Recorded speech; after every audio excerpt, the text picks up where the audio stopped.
right, so now we are going to talk about what went well and what did we learn about our TBI selves.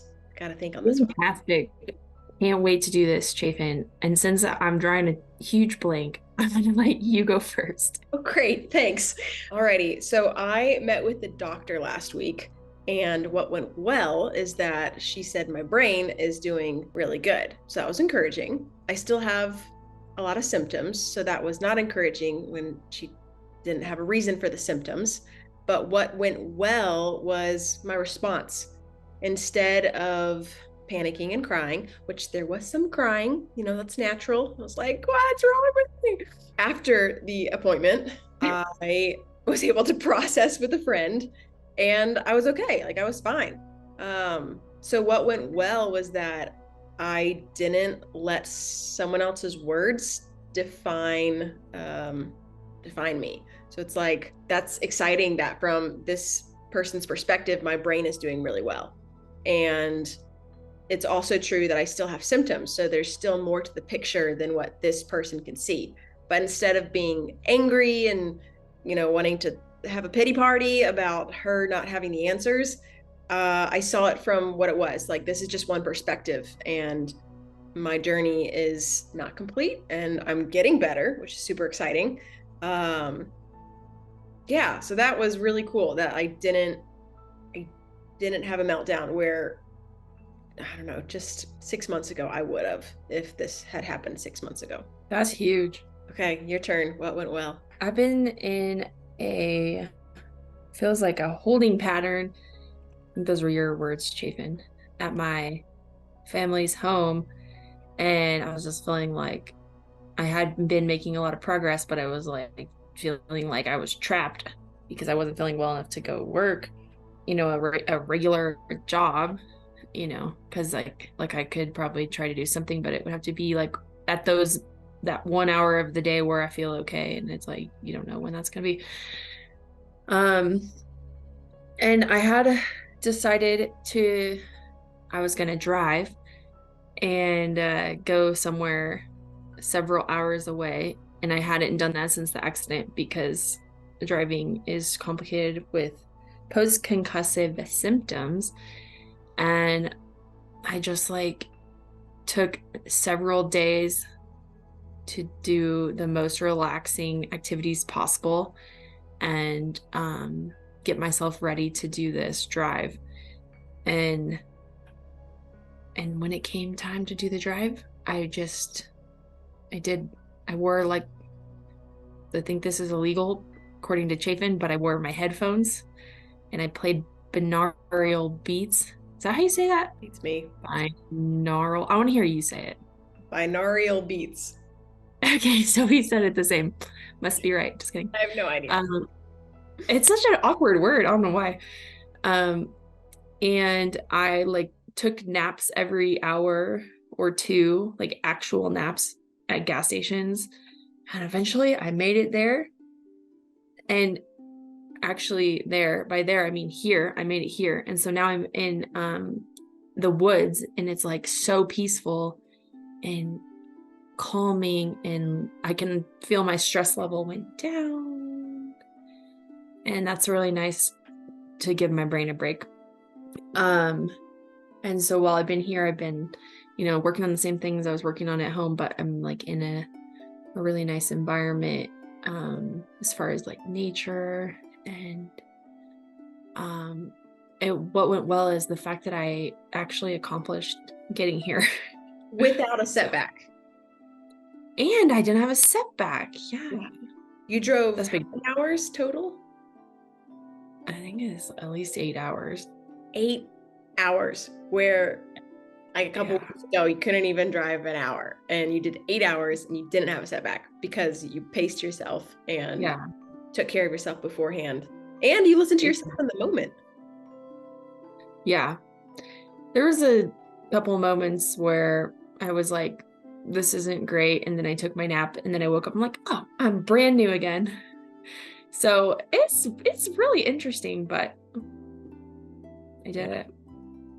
That's definitely it. Thank goodness, because now I'm here. But now I'm like, how am I going to get back? Same thing. You got this. Same thing. figure it out. Alrighty, so switching gears to what did we learn?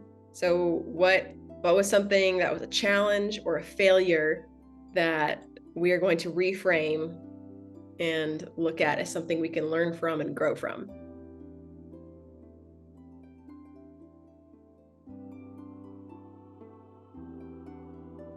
You should go first. I don't think I should.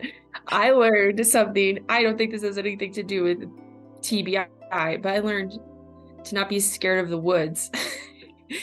Because I was really nervous about being in the woods by myself.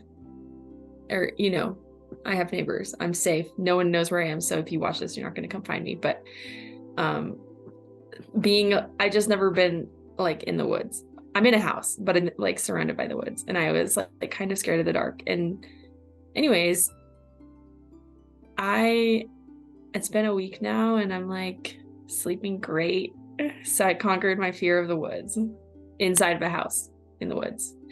To be clear, I don't want to go be in the woods, like without the house. But like, okay. Yeah, that's what I can come up with right now. Okay, I got one. I'm gonna keep it short. My boyfriend and I we did not go to Dragon Con, Comic-Con. I don't know if you guys know what that is, but I live near Atlanta, Georgia, and they were having Dragon Con this weekend. So I asked if we could go downtown to watch all the people because everyone dresses up. It's pretty awesome. They were like dressed up to a T. Like it was amazing. I took a picture with Thor. It's great. So anyway, I had my headphones on. I had earplugs inside the headphones. I had my blue glasses on to protect me from overstimulation. And every 10 minutes we would stop and I would like hunker down and take a break from because it was super loud and there's so many lights. It was awesome though. My brain could handle it. Like I didn't have a setback from that. I was shocked. But anyway, what I learned was when I went to go take a picture with Thor, I actually wanted to take a picture with another character from The Last Airbender. I don't know if you guys know who Aang is. I'm a big nerd. Anyway, I looked at Thor and I was like, you're cool, but he's way cooler. And he was like, ha ha ha, yeah, I so agree with you. Like the Thor guy. And so we took a picture and then they left. And then I was like, I was so rude to Thor. Like, oh my gosh, I really wasn't that rude. But in my mind, I couldn't let it go. Like literally the rest of the night, my mind was replaying me talking to Thor and saying, you're not as cool as him, which is like a really dumb thing. So anyway, what I learned from that moment was that, well, one, there's a lot going on. So have grace for myself, like it's okay that I wasn't the nicest person. I wasn't mean, but like that wasn't my typical niceness. So have grace when there's a lot going on. And then two is that when there's a lot going on, my brain fixates on one thing. It's like so much going on. So it's like going from one thing to the next and having so many different perspectives. And then if something goes wrong, it's like focus on that one wrong thing. I don't know if anyone has ever felt that way, but like if you've had a conversation with someone and you're overstimulated, personally, I will pick that conversation apart and I will like destroy it. I will chop it into tiny bits, being like, what did I do wrong? But literally it's just my brain telling me, hey, I'm overstimulated. I need to calm down. And then we can rationally process things. So once I got home and I was able to calm down, I was like, oh, I honestly was fine in that moment. And it like no harm feelings were done. It really wasn't a big deal. But what I would learn from it is when I have those moments again in the future, I can just kind of tell myself like, hey, I hear you, I see you, I know we're panicking about this one thing, but we're overstimulated, so we really don't need to worry about that until we're calmer, and then we can worry about it when we're calmer. So that was a very long story, but essentially, when you're overstimulated, just let the feelings go and the thoughts go, and then come back to it later. I feel really bad that you had that experience because it just makes me sad. Like it's too bad you couldn't have gone and apologized to Thor. Yeah. Well, it wasn't. I don't even think I need to do it. Are you joking? Are you being for real? I'm like joking. I'm both. It's both. Yeah, it really wasn't a big deal, but That Thor, makes if sense you're out how there, you you're watching this video, I'm sorry. Well, I mean, these are the real things that are going on in our lives. I'm scared of the dark, and Chafin is being mean to dressed up characters.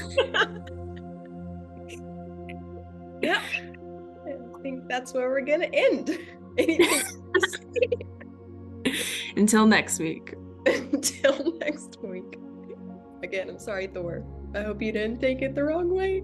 But seriously, if you're watching this, Thor, this is Yeah. she means well. She means well. Your costume was amazing. Yeah.